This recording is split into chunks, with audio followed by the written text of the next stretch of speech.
The call came at 6:47 in the morning, and I remember the exact time because I had just parked my car in the hospital lot where I worked and was checking my phone before my shift started. It wasn't my phone ringing. It was my sister's school call and my mother, who then called me, because apparently I was still listed as the emergency contact, even though I hadn't lived at home in 4 years. My younger sister, Violet, had collapsed during early morning track practice. Possible seizure. They were taking her to Mercy General by ambulance. I was already in the parking lot of Mercy General. I told them I'd be inside waiting. I sat with her for 6 hours that day. I held her hand while they ran tests.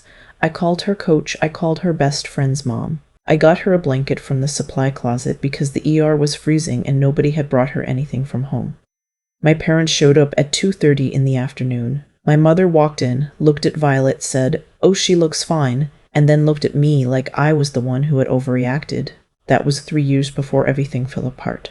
I tell you that story first because it matters later. It matters a lot. My name is Meredith. I'm 31 years old. I'm a registered nurse at the same hospital where I've worked for the past 6 years, which is a detail that becomes darkly ironic once you hear the rest of this. I have one sibling, my brother Ryan. He's 28. For as long as I can remember, Ryan has been the one my parents orbited. Not in an obvious way. Not in a way that outsiders would immediately clock. They never said it out loud. They just showed it constantly in the 10,000 small choices parents make every single day. Ryan got a car for his 16th birthday. I got a card and a promise that they'd help me look when the time came. The time never came. I saved up and bought a 10-year-old Honda Civic when I was 19, mostly by working doubles at a diner on weekends. Ryan dropped out of community college after 1 semester, and my parents said he was figuring himself out. I graduated nursing school with honors, and my mother's first question was whether the hospital offered good dental benefits. Ryan moved back home at 24 when his apartment lease ended. He stayed for 2 years. He paid no rent. He ate their food. He used their car. My parents called it a transitional period. I would have described it differently. The money started when Ryan was 26. He had what he called a concept. He wanted to launch a meal prep subscription service targeting gym goers, custom macros, locally sourced ingredients delivered weekly. He'd done some research. He had a logo. He had a name, Fuelbox. He did not have startup capital. My parents couldn't contribute much. My dad had taken an early retirement buyout from his manufacturing job 2 years prior, and their savings were modest. My mother worked part-time as a school aide. Between the two of them, they handed Ryan $8,000 and told him it was everything they could manage. Then my mother called me. She framed it the way she always framed these things. Not as a request, exactly, but as an assumption dressed up in a question. "You doing well up there, right? You've been saving? Ryan really just needs a little push to get started. You know how hard it is to get a business off the ground." I gave him $15,000. It was almost everything I had in my savings account. I told myself it was an investment. Ryan said he'd pay me back within 18 months once the subscriptions ramped up. He paid back $2,000 once, about 8 months later. Then the payment stopped. When I asked about it, he said cash flow was tight right now, and my mother suggested I be patient. 6 months after that, he asked for more. He needed commercial kitchen space. He'd found a shared-use facility that would let him rent by the hour, but the deposit was $4,500, and he needed a few pieces of equipment on top of that, another $6,200. I said no. My mother called me the same evening. The conversation lasted 45 minutes. By the end of it, I had agreed to loan him $5,000. Not the full amount. I told myself that was a boundary. A few months later, he needed help with a marketing push. Then a website redesign. Then a van for deliveries, just a lease payment. He'd cover it himself once the route expanded. By the time I was 30 years old, I had given Ryan just over $34,000. Not all at once. In pieces, in increments, each one feeling smaller than the total, each one preceded by a phone call from my mother, and followed by a week of telling myself it was the last time. I want to be honest about something I knew. Some part of me knew what was happening. I knew that I was the one who was supposed to succeed quietly so that Ryan could be seen to succeed loudly. I knew that my parents had, without ever saying so explicitly, assigned us roles. I was the stable one, the reliable one, the one with the salary and the good credit score. Ryan was the dreamer, the one with potential. In my family's economy, potential was worth more than results. It always had been. In January of last year, I started having symptoms I couldn't ignore. It began as lower back pain, which, as a nurse who spent 12-hour shifts on her feet, I attributed to the job. I took ibuprofen. I bought a better mattress. I started doing stretches I found on YouTube. By March, the pain had moved. It was radiating down my left leg, a burning electric sensation that woke me up at night and made it hard to sit for more than 20 minutes. I recognized it immediately. I had seen it in patients dozens of times.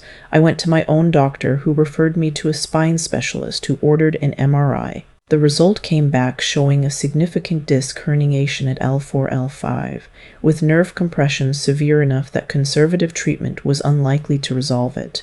The specialist used the word surgical.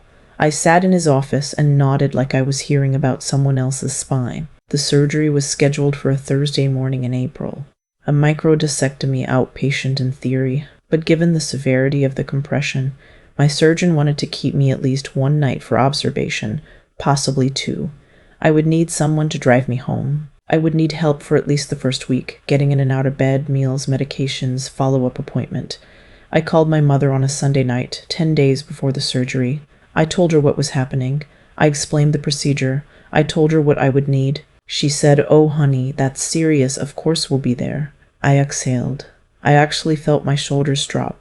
"Thank you," I said. "It would mean a lot."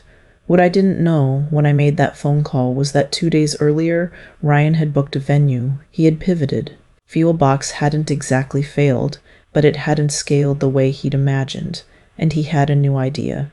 He was going to launch a fitness coaching app, not just a workout tracker, a full coaching platform with AI-generated programs, nutrition integration, the works. He had a developer he'd found online, a business partner he'd met at a networking event, and an event planned for the last Saturday of April to officially launch the app and attract investors.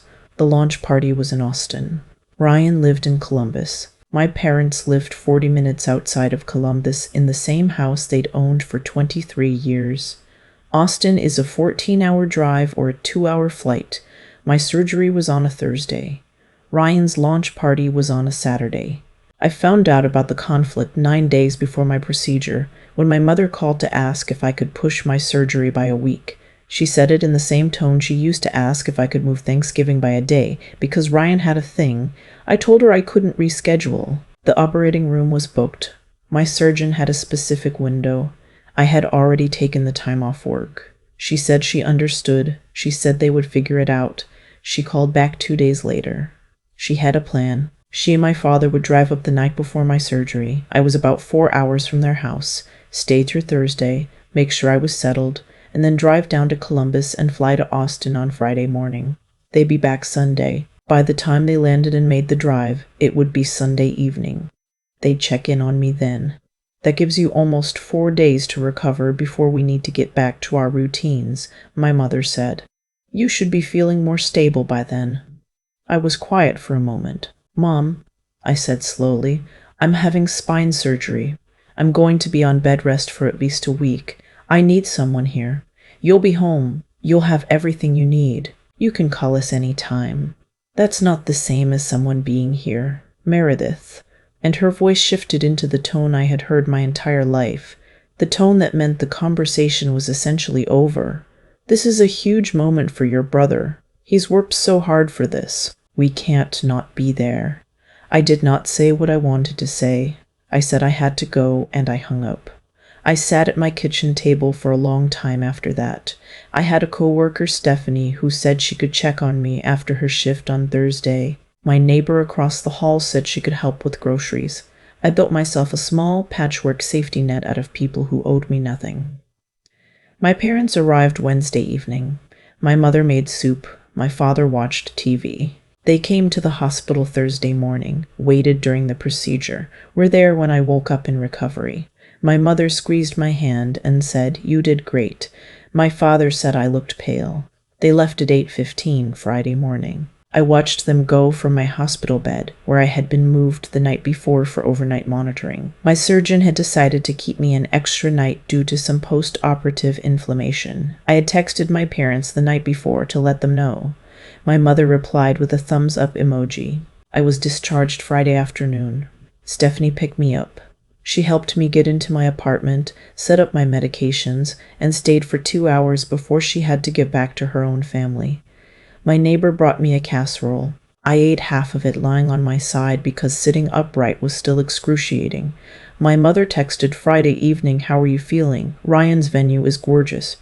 I did not respond. The next 8 days were the hardest I have ever experienced, and I have had hard days. I have worked codes. I have sat with families in waiting rooms at 2 in the morning. I have done a lot of things that require a certain kind of compartmentalization.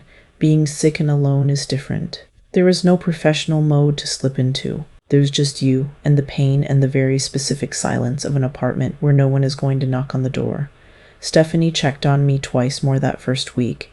My neighbor brought food twice. I had a telehealth follow-up with my surgeon's PA on day 3, who told me my inflammation levels looked okay and to keep up with the physical therapy exercises. I was managing, but there were moments. There was the morning I dropped my medication bottle and couldn't pick it up off the floor for 40 minutes because bending was still so painful. There was the night I woke up at 3 a.m. and reached for my phone to call someone, anyone, and just held it, trying to think of who I could call at that hour without it being an imposition. My parents were back on Sunday. My mother texted, "Home safe. Ryan's launch was incredible. The investors were so impressed. He's really going to make it this time." I put my phone face down on the nightstand and didn't pick it up again until morning. My father called Tuesday. He asked how I was feeling. I said I was okay. He said Ryan had gotten 3 serious interest inquiries from the Austin event and things were really looking up. He said it like he expected me to be happy. "That's good," I said. There was a pause. "Then you're not still upset about the timing, are you? It all worked out." "Yes," I said. "It all worked out." I got off the phone. The week after that, my mother called to tell me that Ryan needed $8,500 to pay the developer for the app's Phase 2 build. She said his investors were interested but not liquid yet, and he just needed a bridge. "No," I said. "Just that. One word." She started to explain. I said no again. She said I wasn't being fair. I said I had to go. I hung up and sat with the feeling for a long time. It felt like setting down something very heavy that I had been carrying for such a distance that I'd forgotten it wasn't part of my body. 2 weeks after that phone call, there was a knock at my door on a Tuesday evening. I wasn't expecting anyone. I was still moving carefully, still doing my PT exercises twice a day, still not back to work. I went to the door, looked through the peephole, and opened it. The woman standing there was in her late 50s, with gray streaked hair pulled back and reading glasses on top of her head. She was holding a white paper bag from the Thai place down the street. "You probably don't remember me," she said. "I'm Diane. I'm friends with your neighbor Margaret. She mentioned you'd had surgery and were on your own. I hope it's not strange that I came by." I brought food. I remembered Diane vaguely. I'd met her once in the hallway months ago. She worked in healthcare administration at a different hospital in the city. She had been through her own surgery, a hip replacement, about 2 years before. Margaret had mentioned her once. I let her in. She heated up the food. We sat at my kitchen table and talked for 2 hours. That sounds like a small thing. It was not a small thing. Diane came back Thursday. She came back the following Tuesday. She started texting to check in on days she couldn't stop by. She didn't make a big deal of it. She just showed up, matter-of-factly, like it was a normal thing that people did for each other. Because it was, it turned out. It was exactly what people were supposed to do. One evening, about 3 weeks into this, I started crying at the kitchen table and couldn't stop. Not in a dramatic way, just quietly, for a long time, while Diane sat across from me and didn't say anything unhelpful. She didn't tell me to look on the bright side. She didn't suggest that my family probably meant well. She just stayed. When I finally stopped, she said, "You've been carrying everyone else for a very long time." I nodded. "That's over now," she said, "if you want it to be." I went back to work 6 weeks after surgery.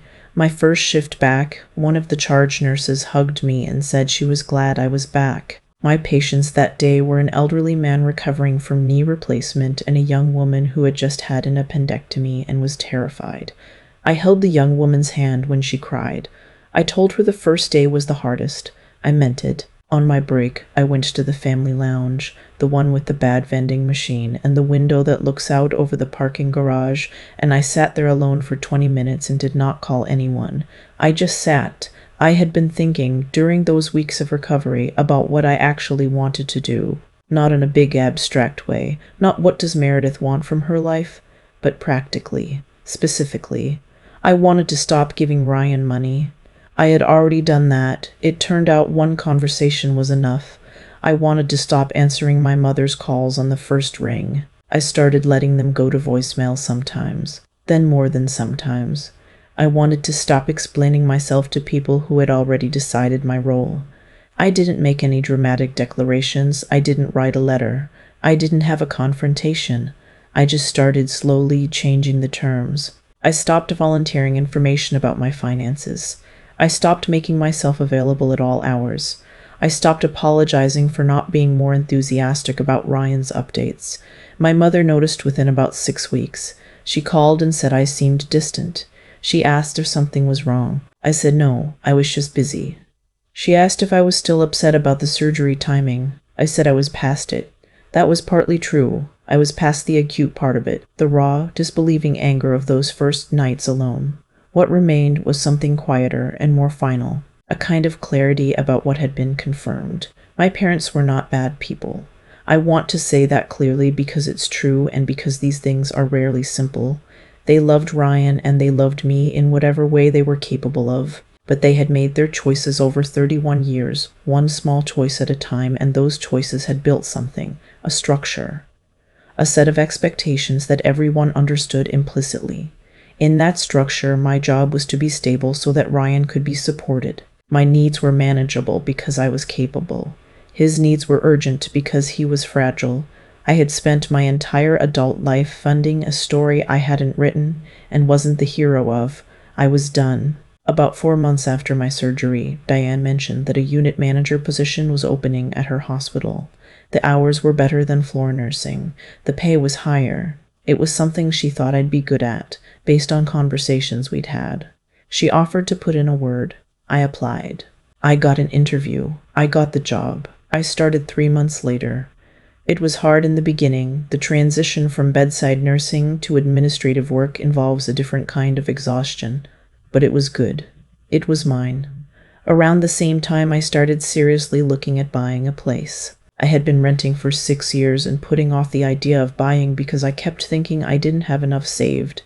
And I kept not having enough saved partly because, well, now I knew why. With the $34,000 I hadn't given Ryan in the last year, combined with what I'd been saving since cutting off the financial support, my down payment fund was healthier than it had ever been.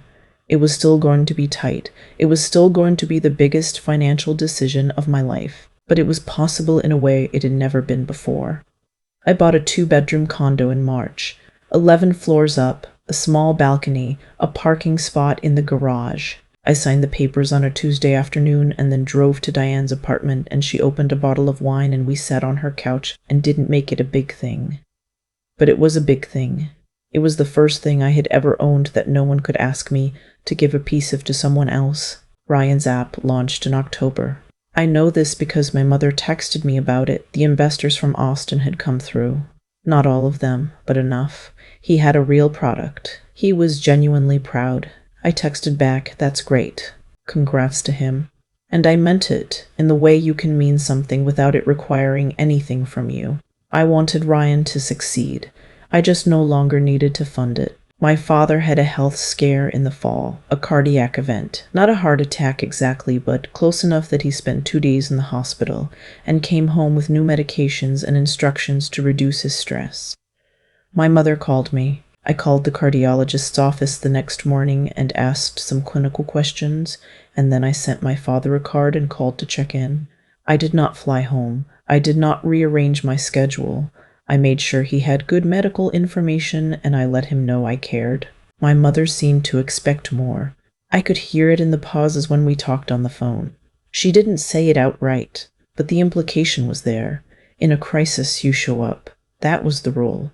I thought about all the rules. I thought about the ones that applied to me and the ones that never seemed to apply the same way to Ryan. I thought about a hospital room in April and a text message that said Ryan's venue is gorgeous while I was lying on my side eating half a casserole alone. I showed up in the ways I chose to show up. I didn't apologize for the ways I didn't. Last month, Diane and I drove up to Vermont for a long weekend. We hiked part of the Lawn Trail on Saturday and ate at a small inn that had a wood-burning fireplace and a menu that changed daily based on what was local. I slept for 9 hours both nights. I did not check my phone until after 9 in the morning.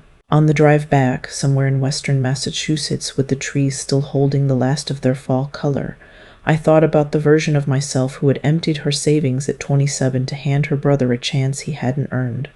I didn't feel angry at her. She had been doing what she'd been taught to do. I just didn't live there anymore. Diane was driving. I had my feet up on the dash, and the window cracked, and I was thinking about the unit schedule I needed to finalize before Wednesday, and whether I wanted to repaint the second bedroom, and whether I should get a dog. My phone buzzed. A text from my mother, a photo of Ryan at some kind of networking event, smiling in a blazer, holding a drink. "He's really coming into his own," she wrote. I looked at the photo for a moment. Ryan was smiling. He looked happy. I put my phone back in the cuff holder. "Everything okay?" I put my phone back in the cuff holder. "Everything okay?" Diane asked. "Yeah," I said. "Everything's fine." I looked out at the trees. There's something nobody tells you about the moment you stop giving people what they haven't earned. It doesn't feel like power. Not at first. It feels like grief. I spent a long time thinking about why I kept saying yes. $15,000 the first time, then more after that. $34,000 over 4 years, handed over in increments small enough that each one felt survivable, even reasonable if you squinted at it the right way. I told myself it was family. I told myself Ryan just needed one more push. I told myself that's what you do for people you love. But I think the truth is simpler and harder than that. I'd been taught, without anyone ever saying it directly, that my stability was a resource, that being capable meant being available, that the fact I could handle things meant I was supposed to handle everything, including the things that were never mine to carry. The week I spent recovering alone, I had a lot of time to think. When you can't do much physically, your mind goes places it normally avoids. I kept coming back to one thing. My parents knew exactly what they were choosing. They weren't confused. They didn't misunderstand the situation. They drove away from the hospital on a Friday morning with full knowledge of what they were leaving behind. That clarity, painful as it was, turned out to be the most useful thing they ever gave me. Because once you see something that clearly, you can't unsee it. And once you can't unsee it, you have a choice. You can spend your energy being angry about what people revealed themselves to be, or you can use that information. You can let it teach you something. What it taught me is this: the people who show up when it costs them something are the ones who actually see you. Diane didn't owe me anything. She had her own life, her own schedule, her own history with pain and recovery. She came anyway with Thai food and no agenda, and she sat across from me at my kitchen table and told me the truth without making it a lecture. That is not a small thing. That is, in fact, the whole thing. I think about Meredith from 4 years ago, emptying her savings account, telling herself it was an investment, picking up the phone every time her mother called. I don't feel contempt for her. She was doing what she'd been shaped to do, but she was also slowly building a life that belonged more to other people than to herself. Every loan was a choice. Every yes was a brick in a structure that kept her exactly where her family needed her to stay. The condo I own now has no one else's name on it. That sounds like a practical fact. It is also, for me, something much larger. It is the physical proof that I stopped funding someone else's story and started writing my own. Ryan may succeed. I genuinely hope he does. My parents are getting older, and they are not, at their core, malicious people. But good intentions don't cancel out patterns. And love, to mean anything at all, has to be willing to show up on a Friday morning when it's inconvenient. The life I have now, the job, the condo, the long weekends in Vermont, the friendship with Diane that I didn't plan and couldn't have predicted, none of it would exist if I hadn't stopped. Stopped giving, stopped waiting, stopped believing that if I just held on a little longer, something would finally change. Nothing changes until you do.